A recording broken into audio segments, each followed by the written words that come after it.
noite, irmãos. A paz do Senhor.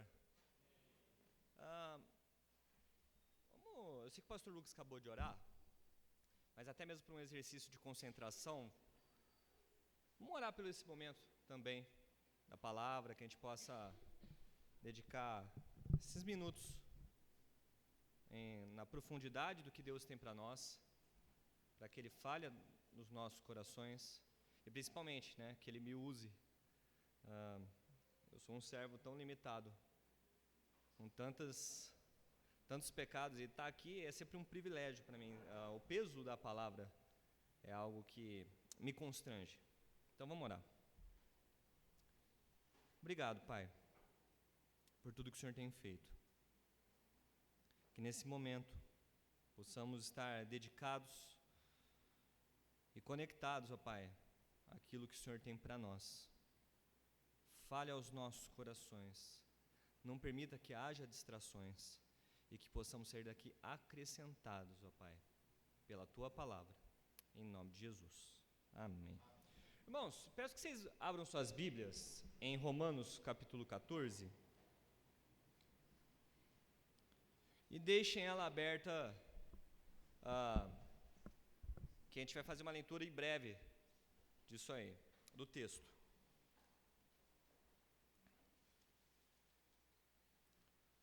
Nós vamos ler todo o capítulo, então, Romanos capítulo 14, dos versículos 1 ao 23.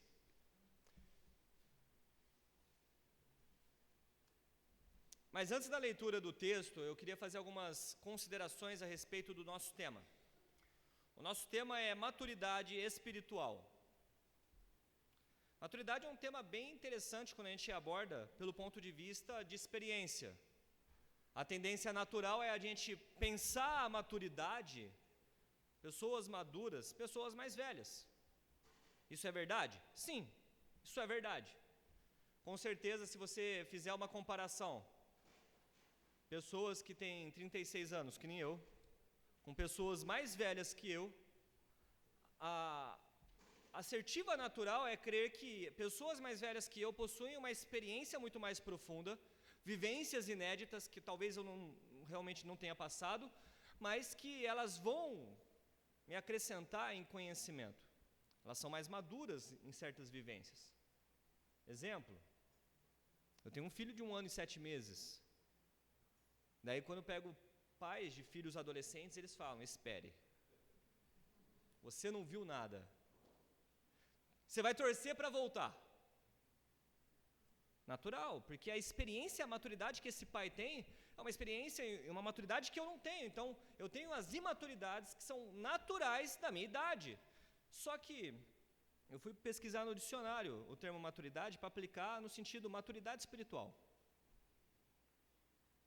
E se você for no dicionário, peguei o Michaelis, acho que é assim que pronuncia, diz assim: a maturidade é um estado de condição de ter atingido a idade madura, com características específicas como ação com reflexão, bom senso e prudência. Guardem bem isso. Um dicionário nos diz que a maturidade, ela é ação com reflexão, bom senso e prudência. Só que a gente vai perceber que quando a gente fala de maturidade espiritual, nós não estamos falando, ou temos uma implicação direta, de idade. Por quê? Vocês vão ver que, biblicamente, a maturidade espiritual, você vai ter jovens que são muito mais maduros na experiência com Deus do que adultos, e vice-versa, e isso é natural, biblicamente.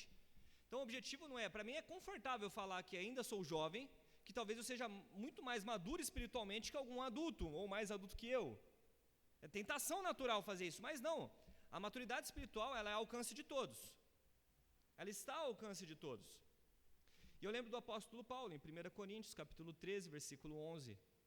Ele tem uma forma muito poética de falar, e ele fala assim: quando eu era menino, falava como menino, pensava como menino e raciocinava como menino. Mas logo que cheguei a ser homem, acabei com as coisas de menino.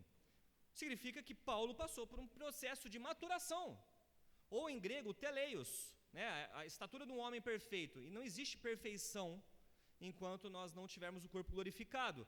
Mas existe um processo que é natural de um cristão, que nós precisamos amadurecer. Isso é natural na Bíblia e os homens e mulheres de Deus passaram por isso. Então o grande desafio dessa noite é talvez encarar, do texto que a gente vai ler daqui a pouco, que nós somos imaturos em muitos sentidos. Isto não é vergonha, mas será vergonha se ficarmos em estado de estagnação espiritual. Exemplos. Vou dar 3 exemplos na Bíblia de como a maturidade é algo bem interessante e totalmente relevante na prática. Se você pegar José, a história de José, você tem todo um arcabouço, todo um contexto bem interessante, que ele foi vendido como escravo de uma forma injusta por ciúmes dos seus irmãos.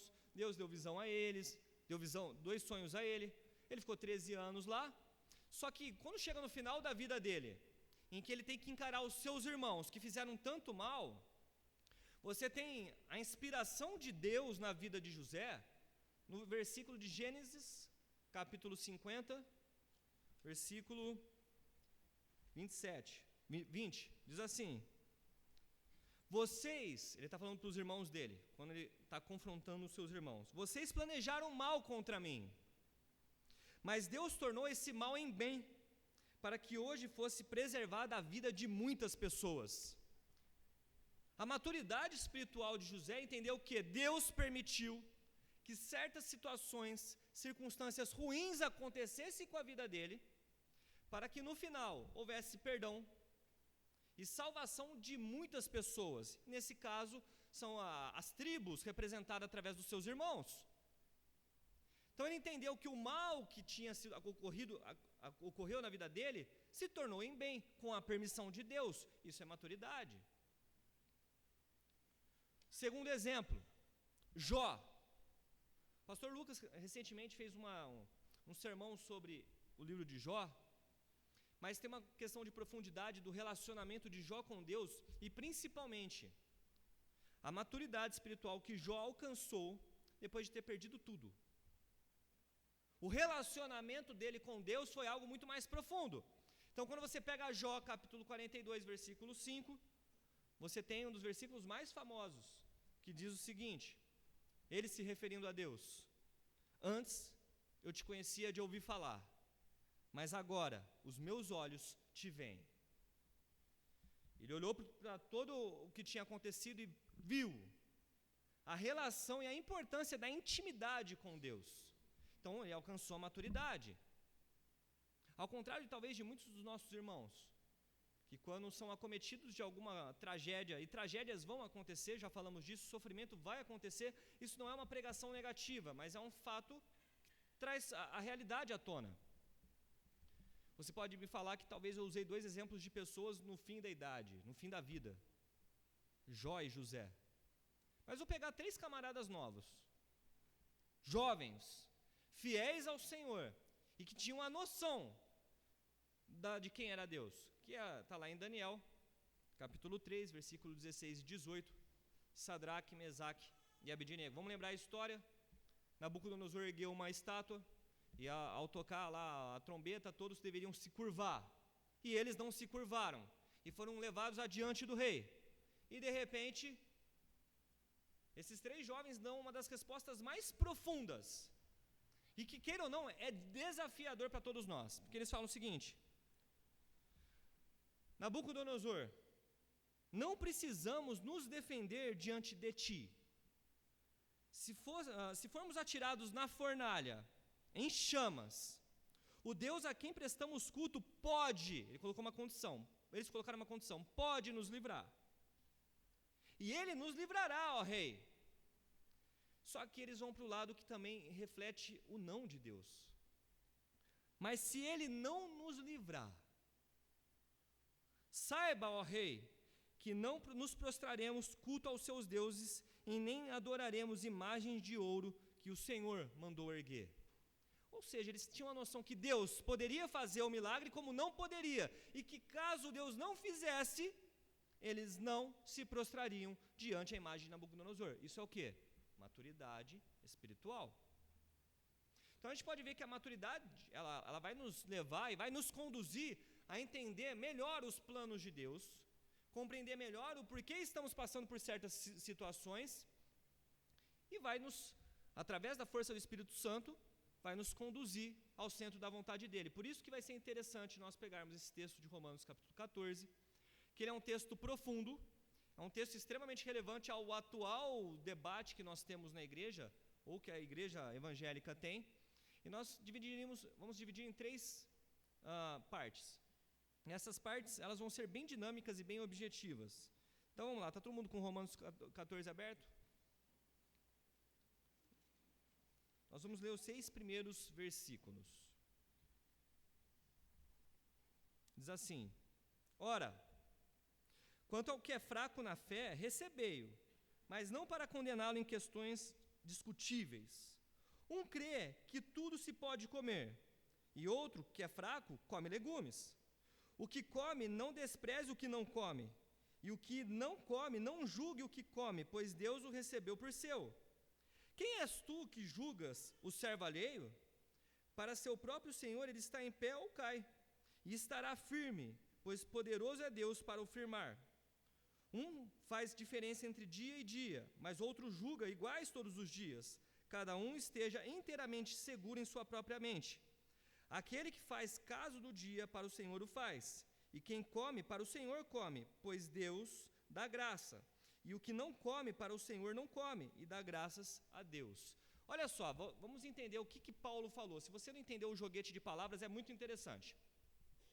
Se vocês pegarem o livro de Romanos, e eu preguei recentemente sobre esse livro, vocês vão perceber que até o capítulo 12, Romanos capítulo 1 ao 12, é uma espécie de teologia sistemática, um livro mais doutrinário, sobre coisas sobre Deus, sobre a igreja, sobre o pecado e a nossa relação com a sociedade.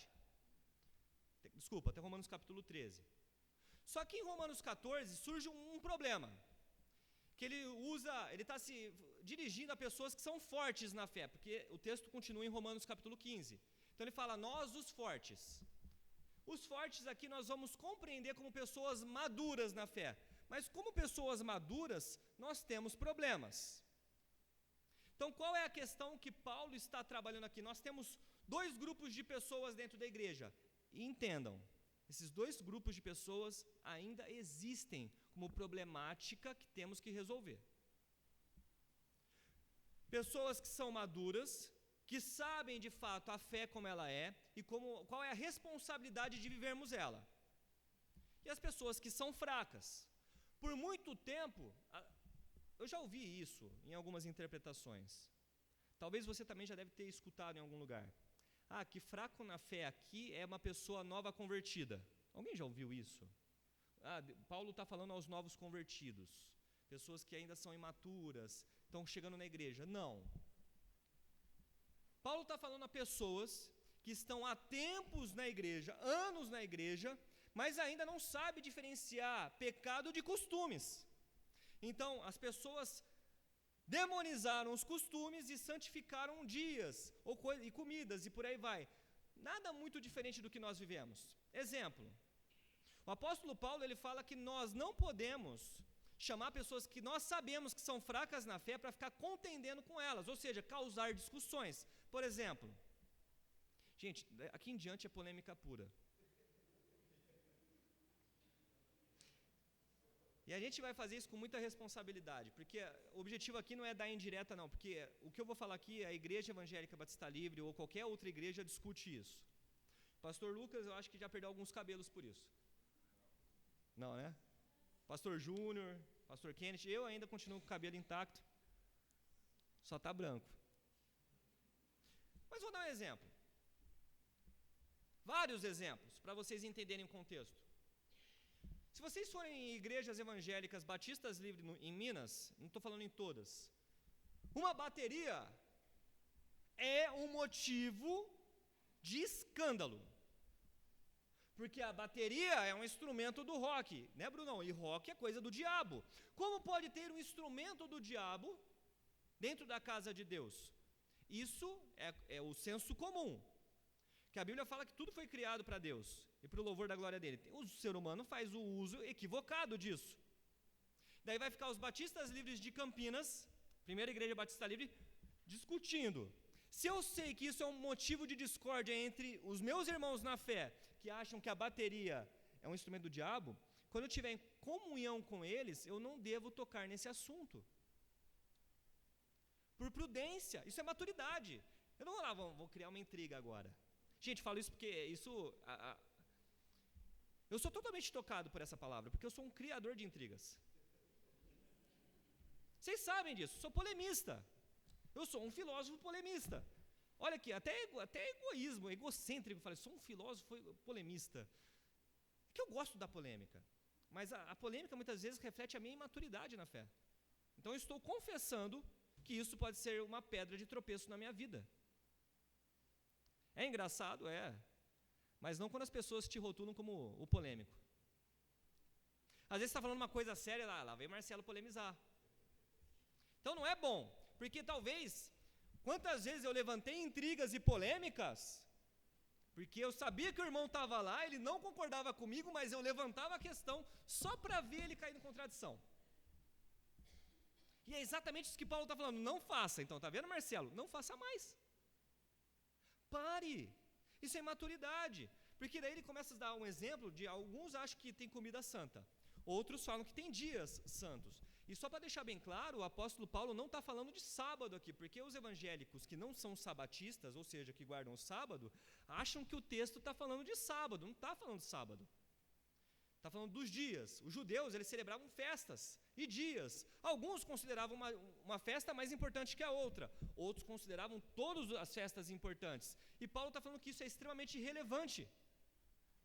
Só que eu não posso criar contendas a partir daí. Eu tenho que pensar no fraco na fé.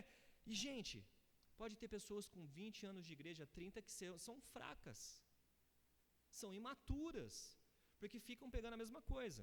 Quer outro exemplo de maturidade na fé? Eu acho que eu já contei isso. O jeito que eu, o pastor Lucas, a gente prega, ou o pastor Júnior, sem estar de terno e gravata.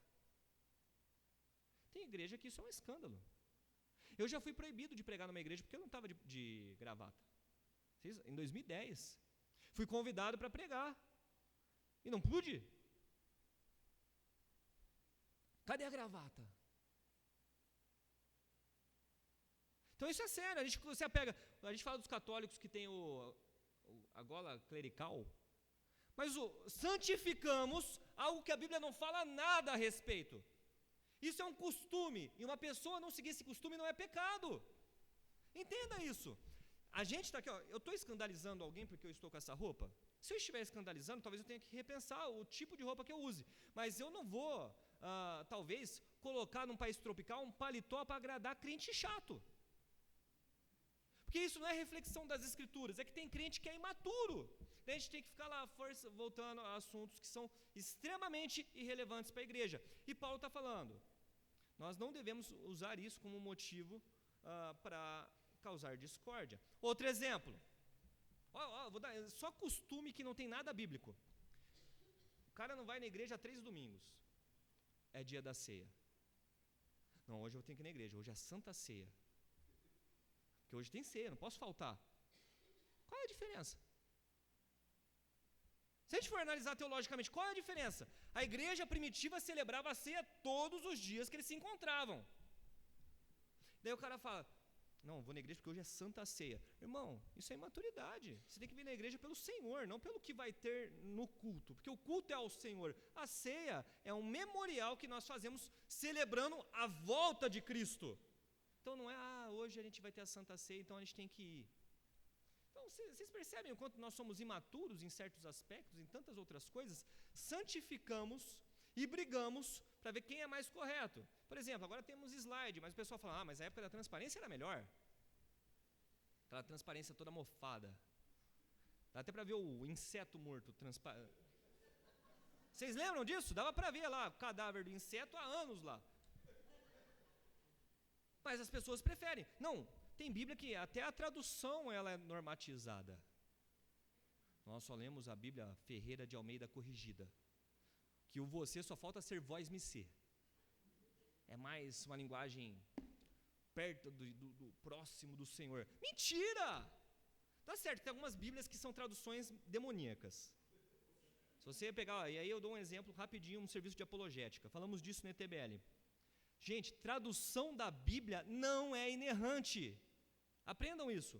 Quando a gente fala que a Bíblia é inerrante, minha folha está caindo aqui. Quando nós temos uma doutrina que nós falamos da inerrância das Escrituras, só que estamos falando do original, do hebraico e do grego. Traduções por si só têm problemas. Daí os caras colocam, não, essa é mais próxima do Senhor, não existe. A King James. É até bonito falar em inglês, né? King James. NVI. Daí você tem a nova tradução linguagem de hoje, essa aí você pode jogar fora. Porque essa é totalmente problematizada. Mas todas são. Então não tem Bíblia mais santa. A questão é, Paulo está apelando à consciência cristã. E eis um problema. Porque quando ele apela à consciência cristã, nós evangélicos, nós somos muito acostumados com uma questão penal. Parece que nós somos herdeiros realmente de um código penal que tem que ter uma justiça retributiva. Vou explicar. Quantas vezes o pastor Lucas foi impelido que ele tem que pregar o que pode e o que não pode na igreja? Estou mentindo, pastor? Quantas vezes eu fui questionado disso? Quantas vezes líderes de ministérios foram questionados disso? E aí o pessoal vai falar, tá vendo? Agora o Marcelo, já sei qual é a linha que ele vai falar. Pode tudo.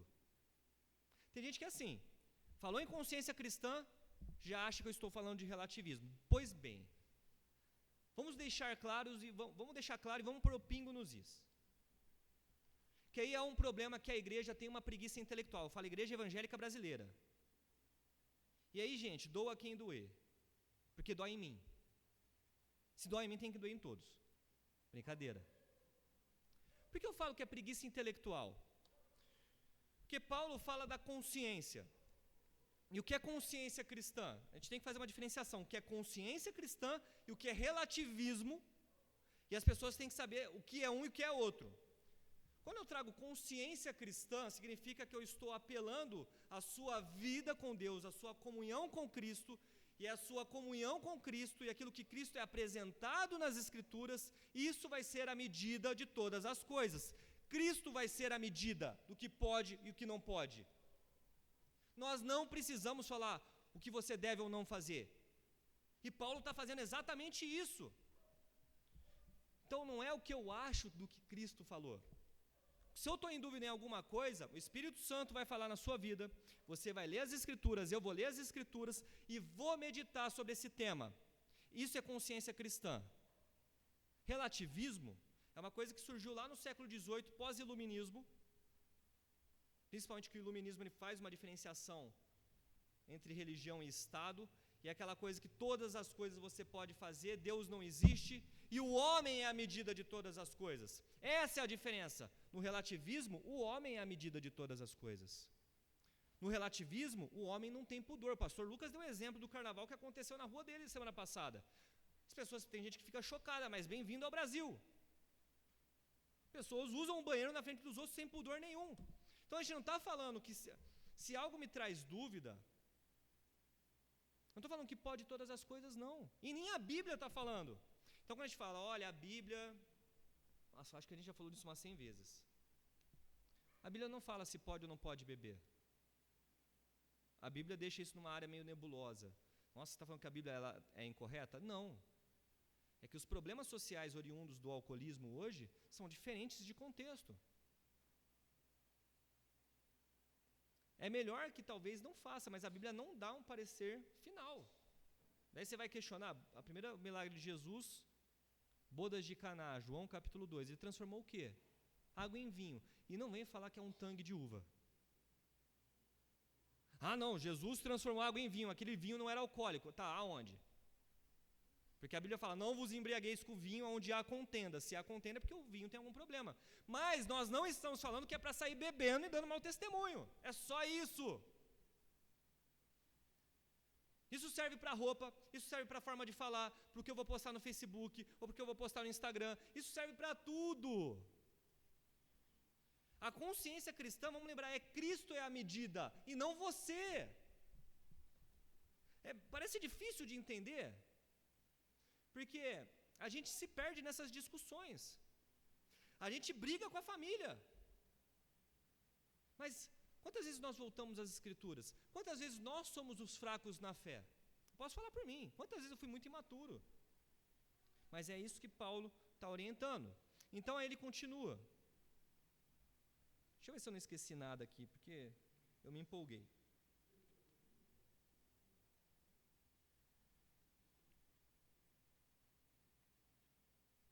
Antes de eu pular para o segundo tema.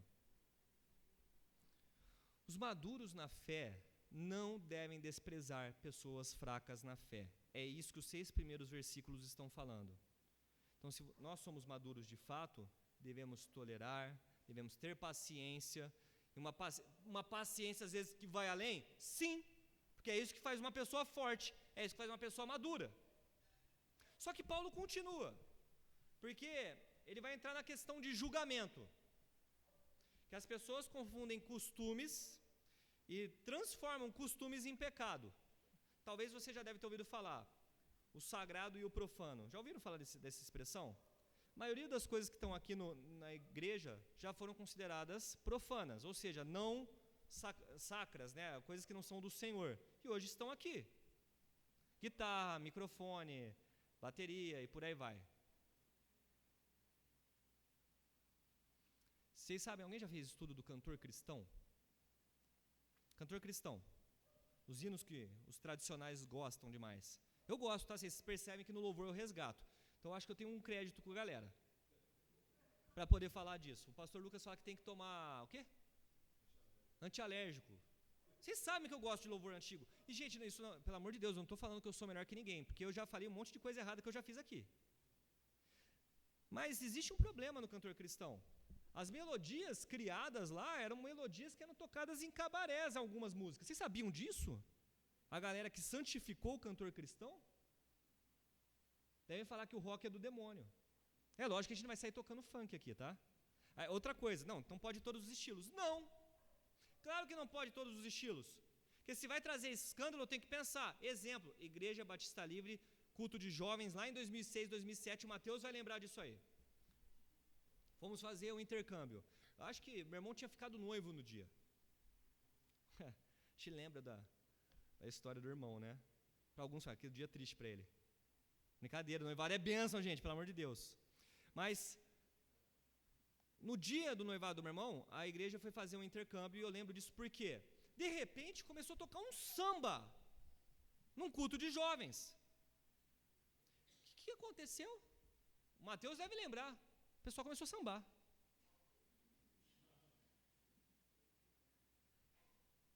E olha o perigo. Se algo vai trazer escândalo, tem que pensar nisso.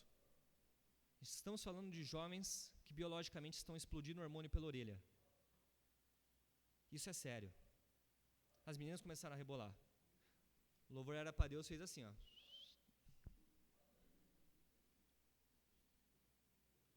Uma vez rolou um trenzinho da alegria aqui. Aqui na igreja. O Lucas lá no fundo transpirava.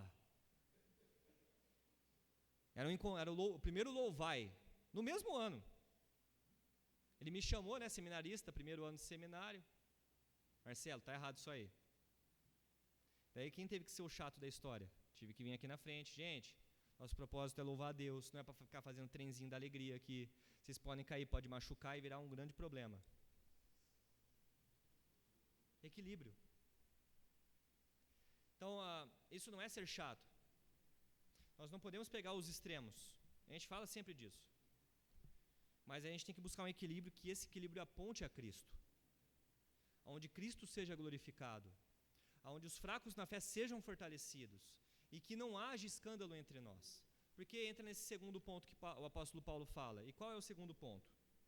Olha do 7 ao 12 como é interessante esse texto. Pois nenhum de nós vive para si, e nenhum morre para si. Se vivemos para o Senhor, se morremos para o Senhor, morremos. Desculpa, vou ler de novo. Se vivemos para o Senhor, vivemos. Se morremos, para o Senhor morremos. De sorte que, quer vivamos, quer morramos, somos do Senhor. Pois para isto Cristo morreu e tornou a viver, para ser Senhor tanto dos mortos quanto dos vivos. Mas tu, por que julgas teu irmão? Pois todos haveremos de comparecer perante o tribunal de Cristo. E está escrito: Pela minha vida, diz o Senhor, todo joelho se dobrará diante de mim, e toda língua confessará a Deus, de modo que cada um de nós dará contas de si mesmo a Deus.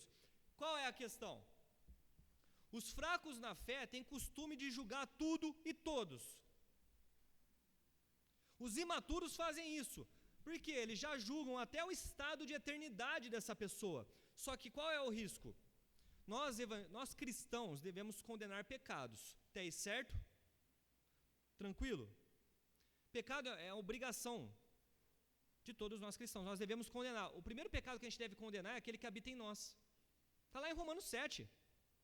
O primeiro pecado que eu devo condenar é aquele que habita em nós. Jesus usa um exemplo em Mateus capítulo 7. Você não pode falar da trave que está no olho do seu irmão se você não tira a trave que está no seu olho. Porque você é um hipócrita se você não faz isso. Isso é algo sério. Porque o fraco na fé, ele confunde costume com pecado. E ele transforma aquilo que ele acha que é pecado em pecado. E ele julga. E manda as pessoas para o inferno. E não é isso que a Bíblia nos orienta. Nós não devemos julgar as pessoas. Entenda o seguinte, quando eu falo, de novo, devemos condenar pecado, mas o julgamento pertence ao Senhor. Entendeu? Uma coisa não exclui a outra. Porque o crente está falando, hoje em dia os evangélicos estão tão covardes, eu falo e me coloco nessa também, que a gente está tão preocupado se as pessoas vão se ofender se a gente falar de pecado, que a gente não fala mais. Não, nós devemos, é obrigação espiritual nossa. Falei disso na última vez que eu preguei. A condenação de pecado é um imperativo categórico do cristão. O que é um imperativo categórico? Significa que não está aberto a sua opinião, falar ou não, que eu vou condenar ou não. Nós devemos condenar em todos os momentos o pecado. Agora, julgar a condição eterna do irmão, ou a motivação do irmão, como é que você conhece a motivação de quem está chegando na igreja? Como é que eu conheço? Eu quero que isso não fique confuso a vocês. Porque o julgamento que Paulo está falando é aquele como se eu conhecesse a motivação de cada um. Agora, ninguém aqui é presciente, ninguém aqui é onisciente, ninguém aqui é onipresente. Nós não sabemos a motivação.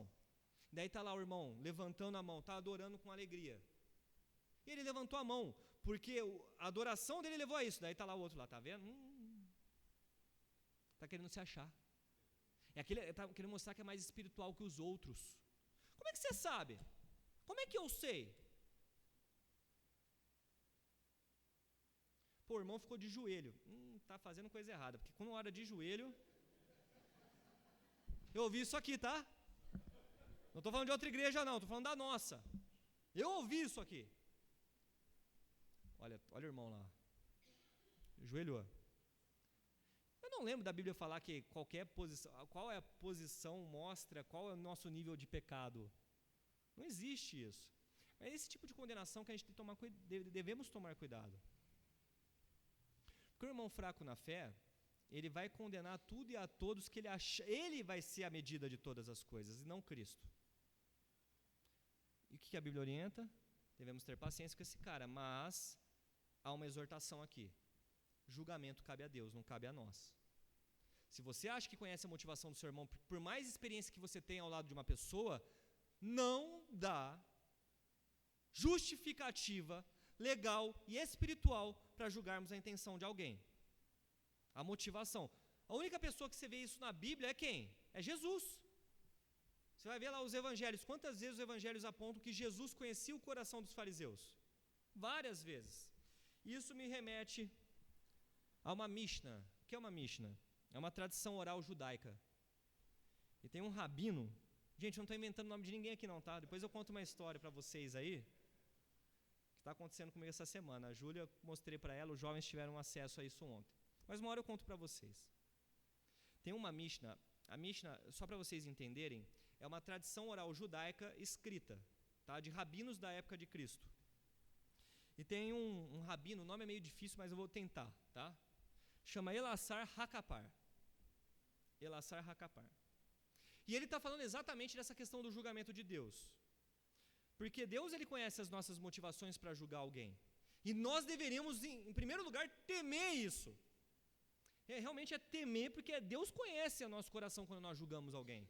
E por que nós fazemos isso? Então ele diz o seguinte: aqueles que nasceram morrerão, e os mortos serão ressuscitados para a vida novamente. serão julgados de modo que as pessoas saberão e tornarão conhecidos e entenderão quem é Deus. Então, a primeira coisa que ele fala, a gente vai saber quem é Deus na hora que nós estivermos diante dele. E o apóstolo Paulo fala, nós daremos contas de si mesmo a Deus. Eu não sei se nós somos cristãos o suficiente para temer esse versículo. Deixa eu pensar, não é para ter medo de Deus, você tem que amar a Deus. Mas aquilo que a gente faz com os nossos irmãos, nós vamos dar conta sim. Vai prestar conta sim. Só um ateu não acredita nisso. E tem muito cristão que está mais ateu do que não sei o quê. Mas ele continua, esse rabino, e ele fala o seguinte: aquele que faz coisas erradas, eles vão saber. E eles se tornarão conhecidos de Deus, o Criador, aquele que é o juiz, aquele que é o verdadeiro testemunho. E assim aquele que julga saberá que para Deus não há engano, não há esquecimento, não há acepção de pessoas e não há suborno, pois tudo é de Deus. O apóstolo Paulo é um herdeiro da escola de Gamaliel. Alguns historiadores apontam que esse rabino, ele seria também da escola de Gamaliel. Então é por isso que o apóstolo Paulo está falando do tomar cuidado com aquilo que nós julgamos. Isso é muito sério. Quantas vezes nós na igreja fomos acusados de coisas por causa de imaturidade na fé? A gente já contou essa história, mas o Antônio ele fazia um trabalho de missões, de evangelismo aqui na rua, numa casa de mulheres aidéticas, lembra? Portadoras do vírus do HIV. Fiquei um tempo com o Antônio lá. E aí veio o Rubens, lembra do Rubens? Não é você não, Rubens.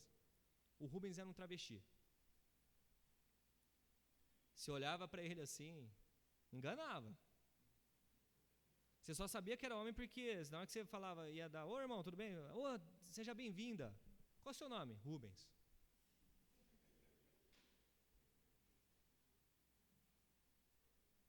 Mas quantas vezes as pessoas, por saber de onde era a origem daquelas pessoas, sentavam longe? Julgavam pelas aparências. Pessoas carentes de Deus, sedentas de Deus. E aí tinha um dos nossos jovens muito corajoso, chamado Arthur, que não importava se a pessoa estava fedida ou não, ele ia lá e sentava no lado. Ele abraçava essas pessoas, mesmo que ele ficasse com um cheiro. Isso é amor. Ninguém está concordando com o pecado de X ou Y, mas o amor. Nós somos muito ávidos a julgar as pessoas. Nós somos muito ávidos a julgar as intenções das pessoas como se nós fôssemos Deus. É por isso que a gente se perde em coisas tão banais. Isso é imaturidade. Quando eu comecei falando do grego teleios, que é um processo de maturação, não importa a sua idade aqui, todos nós deveríamos ter a obrigação espiritual de estar atrás disso. Porque o terceiro ponto é uma pancada naqueles que se acham bons demais. E a gente vai finalizar com isso, porque é do 13 ao 23. E aí vai doer um pouquinho, porque dói em mim, porque eu me encaixo em tudo isso que Paulo vai falar. Diz assim: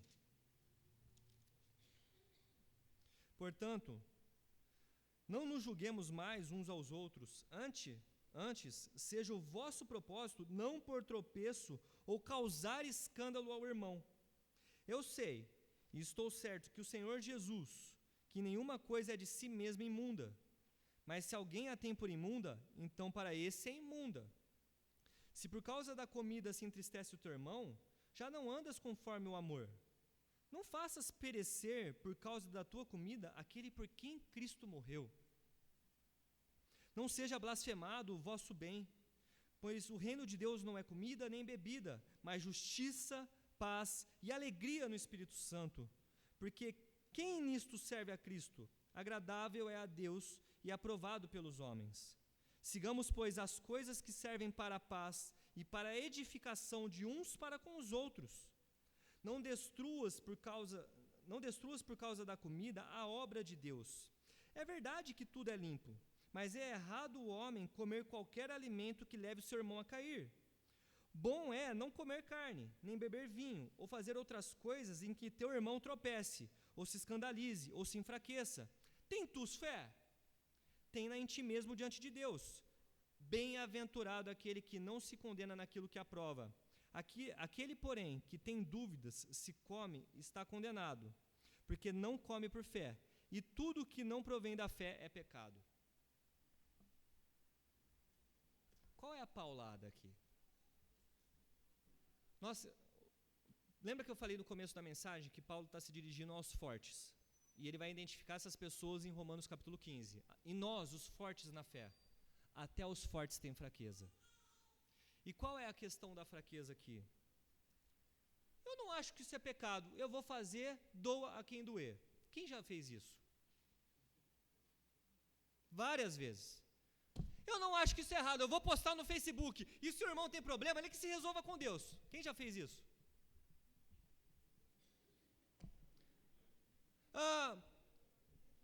Eu sei que tal assunto para o irmão é muito precioso, mas eu sei que ele não gosta, vou causar problema, doa a quem doer. Quem já fez isso?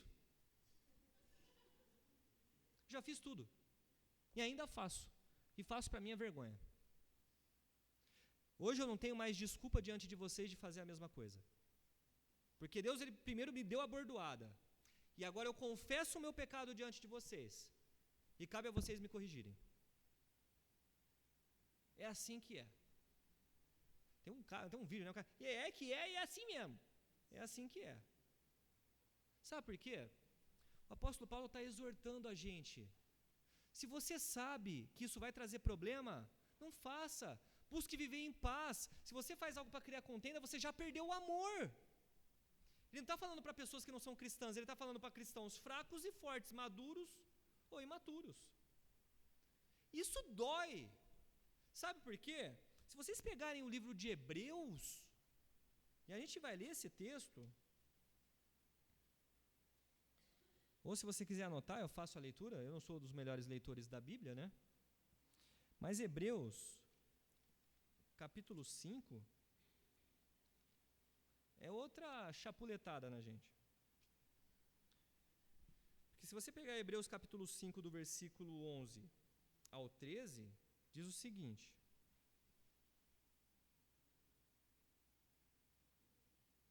a esse respeito tenho muita coisa a dizer, mas de difícil interpretação, porque vocês se tornaram lentos em aprender. Com efeito, vocês já deviam ser mestres, por causa do tempo decorrido. Ainda necessitais de que vocês tornem as coisas rudimentares e os princípios da palavra de Deus, ou de algumas versões, dos ensinamentos de Deus. E vos tornastes como necessitados de leite, e não de alimento sólido. Sabe que Paulo não, né? Porque a gente não sabe o autor de Hebreus. Paulo está falando para um monte de crente com tempo de igreja, que são imaturos, que já deveriam ser mestres na palavra, mas derrapam em coisas essenciais. Ele continua: ora, todo aquele que ainda se alimenta de leite não está apto a ensinar a palavra da justiça, porque é criança. Sabe que Deus está falando? Não importa a sua idade, se você é imaturo, você não deveria nem ensinar, porque você precisa das coisas mais elementares da palavra de Deus. Isso é sério. Junta isso com o que Paulo está falando lá em Romanos 14. Isso é seríssimo. Daí gente, aí eu vou ser bem claro, aí é uma apologética entre os pastores. Nós erramos, tá? Nenhum pastor aqui, ele é inerrante. Mas aí eu vou falar para vocês uma coisa que cansa, porque eu acabei de confessar um pecado. Eu, pastor Lucas, pastor Júnior, pastor Quente, nós não somos inerrantes. Quantas vezes a Marta me corrigiu, o Francisco me corrigiu, o Lucas me corrigiu. É normal, faz bem, o Bocão já fez considerações da minha mensagem, isso faz parte. Mas sabe o que cansa? As pessoas falam: vocês falam difícil demais. Vocês têm que falar coisa mais simples. É engraçado, as pessoas não reclamam de livro, não reclamam da novela, não reclamam de nada, mas tem coisa difícil de entender, então vamos vencer a preguiça, irmão? Vamos começar a ler mesmo? Sabe por quê? Nessa época, 15% dos cristãos eram alfabetizados, 85% era analfabeto. E vê se a Bíblia está poupando os analfabetos. Agora, nós temos 85% de analfabetos aqui? Não, não temos. Semana passada na ETBL, pelo menos na minha aula, eu tinha 14 alunos, nenhum da nossa igreja. Isso porque é de graça. Isso porque tem grupos de estudo que estão vazios. E aí a pessoa fala, eu queria, vocês têm que falar mais fácil. Que falar mais fácil? Que falar mais fácil? O que é falar mais fácil? É não usar uma palavra difícil? Eu posso até mudar isso. Mas a gente não pode deixar de se aprofundar nas Escrituras. E é isso que o autor de Hebreus está falando. É por isso que tem imaturo na fé, porque as pessoas elas não se deixam vencer pela preguiça espiritual. Isso leva à imaturidade. Dói. Sabe por quê? Quando eu cheguei na faculdade teológica, eu tive que aprender grego. Foi extremamente difícil para mim. Eu não estou defendendo que eu sou a melhor pessoa, mas eu estou mostrando para vocês que a maturidade espiritual entende quando ela surge quando eu compreendo o propósito de Deus. Exemplo. Um dos meus chamados é pregar para ateu. E eu amo pregar para ateu. Eu tenho um paixão para pregar por ateu. Só que de vez em quando eu tenho que ler física. O Léo está aqui? O Léo não está aqui. A Júlia, de vez em quando, ela sempre me ajuda nas questões de ciência. As que eu tenho dúvida. Sabe, porque eu sei que eu tenho dificuldade, eu sei que eu tenho limitações, mas eu tenho pessoas na igreja capacitadas que podem me ajudar. Porque quanto mais eu aprender uma área que eu não domino, melhor eu serei um instrumento do Senhor. E aí a gente fica lá, a roupa pode ou não pode? Pode beber ou não pode? Isso pode ou não pode? Sabe que isso? É infantilidade. E não sou eu que estou dizendo, irmãos. Isso que eu estou falando para vocês têm que olhar na Bíblia e me questionar a respeito disso. Lutero, quando ele percebeu que as pessoas precisavam ser alfabetizadas, ele traduziu a Bíblia do grego, do latim, para a língua alemã. E alfabetizou o povo. Agora nós temos um povo alfabetizado e extremamente preguiçoso. Extremamente preguiçoso. E cansa. Porque a gente tem que ficar aqui fazendo malabarismo teológico para ver se as pessoas conseguem entender. Não é desculpa. E depois as pessoas ficam julgando as pregações dos pastores não pela teologia, mas pela dificuldade. Sabe, irmãos, quer ficar uma semana preparando uma mensagem? Abrir mão do seu tempo de família, de lazer, por amor ao Evangelho? É para o pessoal entender como é que prepara uma pregação, não é num dia. Não é numa noite. E as pessoas fracas na fé, por qualquer coisa se torna problema. Eu sei que eu me exaltei agora, mas me exaltei por uma causa justa, por amor, porque eu sei que eu estou errado, irmãos, em muita coisa, mas jamais vai me faltar zelo para pregar a palavra, jamais. Para finalizarmos, eu vou citar uma série de características características de maturidade. E aí você peça a Deus, através do Espírito Santo, está iluminando o seu coração, para ver em qual nós encaixamos. Algumas características de imaturidade espiritual: egoísmo, viver só para si mesmo, para os seus lazeres, ou para coisas que te tiram de Deus. Falta de discernimento das Escrituras ou das ações dos irmãos. Estagnação espiritual, ou seja, não faz nada, não produz, não cresce, não dá frutos, está parado. Apatia com respeito à palavra. Sabe quando você fala a palavra, aquilo, a pessoa nem vibra, ou nem desgosta. Quando a gente prega aqui, irmãos, é igual da aula. Você sabe quem está gostando, quem não está gostando, quem está incomodado. Pelo menos você vê que a galera está acordada. Mas tem uns que ficam assim, ó. É igual, você viu aquele cachorrinho do carro, que se ele passa, o carro balança, ele balança junto? Tudo que você fala, a pessoa está balançando. Você é um miserável. Você é um pecador. Sou. Incapacidade de compartilhar. Sabe, compartilhar petições, compartilhar as bênçãos, compartilhar as alegrias materiais também. Tudo isso faz parte da maturidade. Mas a imaturidade mostra a falta de compartilhar. E por último, insubmissão. Se você poderia colocar mais, tá? Mas vou dar um exemplo prático de como a submissão ela pode ser algo positivo. A gente tem uma visão muito de hierarquia da igreja, meio militarizado. O pastor Lucas é o general. Olha lá, Cristo, pastor Lucas, pastores. Líderes de ministério. Tipo realmente uma hierarquia militar. E todo mundo tem que ser submisso. Entenda uma coisa. Eu, pastor, eu me submeto a vocês. Porque a Bíblia fala. E é assim que tem que ser. Vou dar um exemplo prático. Afonso, meu grande amigo, ele coordena os ministérios da igreja. Eu tenho que me submeter a ele. Por quê? Porque ele conhece a realidade de outros ministérios que eu não conheço. E se ele não me orientar, eu vou cometer burrada. Então eu preciso de alguém que me fale, olha, Marcelo, não vai dar certo por aí. E o pastor, eu vou dar um exemplo, que o Afonso, ele é o diretor. Talvez em outro momento da história da igreja, como assim você está se subordinando? Eu me submeto ao Afonso em amor e alegria, porque tudo é para o reino. Então eu não vou ficar contestando porque eu sou pastor e vou usar meu título pastoral para alguma coisa. Eu vou entender a visão do reino. Anthony. O Anthony, tem quantos anos tem o Anthony? Quantos anos você tem? 15? Gente, eu vi a Gorete grávida. Culto domingo da manhã, ela contando a bênção aqui na frente. Eu no Ministério de Louvor, a bateria tem uma boa questão sobre a velocidade da música. Eu pergunto, Anthony, tá bom? Tem que melhorar? Porque ele tem um conhecimento que eu não tenho. Faz parte, irmãos. Então, a imaturidade na fé, ela mostra que eu não consigo me submeter a ninguém. Então a gente tem algumas características que são sérias. Falta de, vou repetir. Egoísmo, falta de discernimento, estagnação, apatia em respeito à palavra, incapacidade de compartilhar e insubmissão.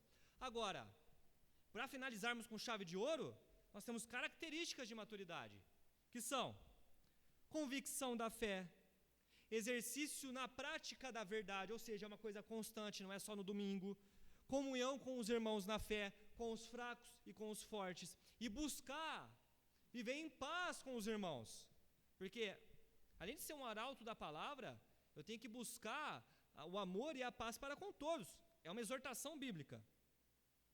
Não ser levado por aparências externas, assumir as responsabilidades dentro da igreja, se submeter aos demais, se submeter a Deus e a sua palavra. Então, se de repente você está errado, é o que eu fiz aqui. Romanos 14 mostra que em muita coisa na minha vida eu estou errado, mas não é só eu não. Porque provavelmente a palavra é para outros também. Então eu não tenho que mudar a palavra para ficar confortável para mim.